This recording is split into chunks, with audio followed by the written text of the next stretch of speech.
您现在正在收听的是美国俄亥俄州 Toledo 教会聚会后的分享与见证。今天要和您分享的题目叫向着基督的单纯和纯洁。当你停下外面的忙碌，试着安静下来，是否发现自己的里面千头万绪？当你试着在祷告中寻求神，是否发现自己完全没有神的回应？是什么让我们千头万绪也没有神的回应呢？在哥林多后书中，保罗说，我只怕你们的心思被败坏，失去那向着基督的单纯和纯洁，就像蛇用诡诈诱骗了夏娃一样。可见这问题的根源在于我们的心思被败坏了，不能单纯和纯洁，成了虚妄的心思、混沌的心思、忙乱停不下来的心思。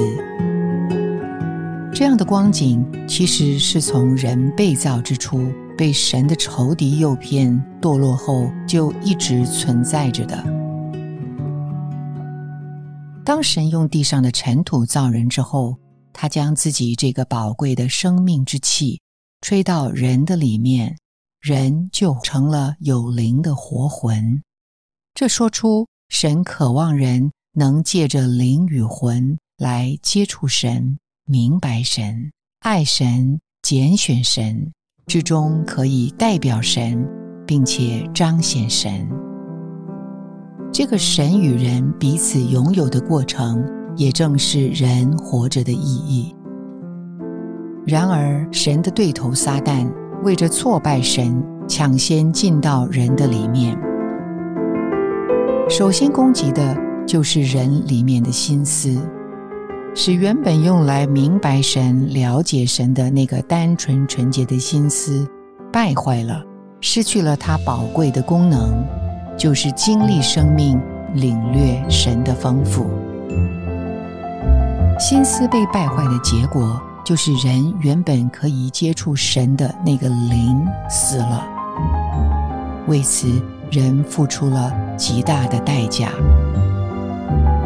失去那向着基督的单纯和纯洁，绝不是一件小事，因为单纯和纯洁是解开人生奥秘、活出人生意义的关键，是人里面向着生命的一种极宝贵的品质。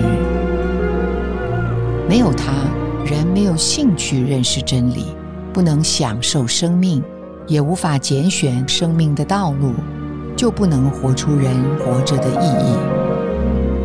在现今的教会生活中，我们的心思依然是仇敌的目标，是神与撒旦的战场，和在创世纪中夏娃所面对的没有丝毫的改变。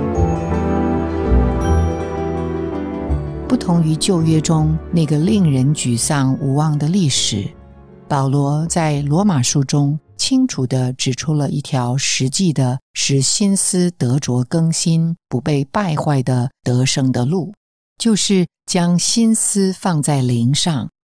心思至于肉体就是死，但心思至于灵却是生命平安。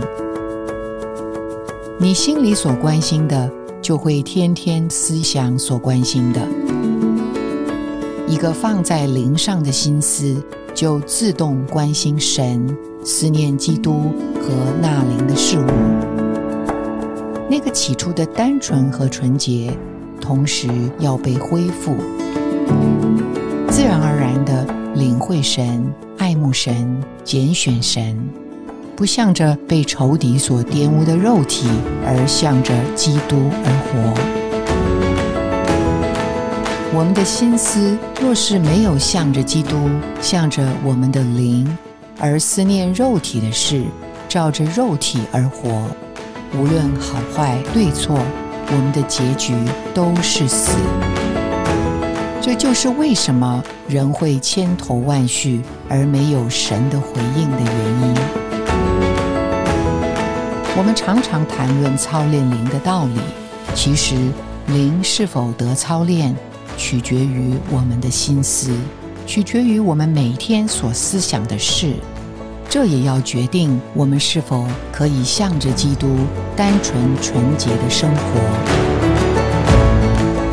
让我们保守我们的心思，留在单纯纯洁的素质里，发现真理的亮光，得着生命的喂养，经历生命的丰富，彰显神的自己。感谢您的收听，希望您能从今天的信息中得到亮光和启示。你的点赞、留言、分享、转发是我们持续制作的动力。我们的网址是 thechurchintoledo.org。期待我们下次空中再会。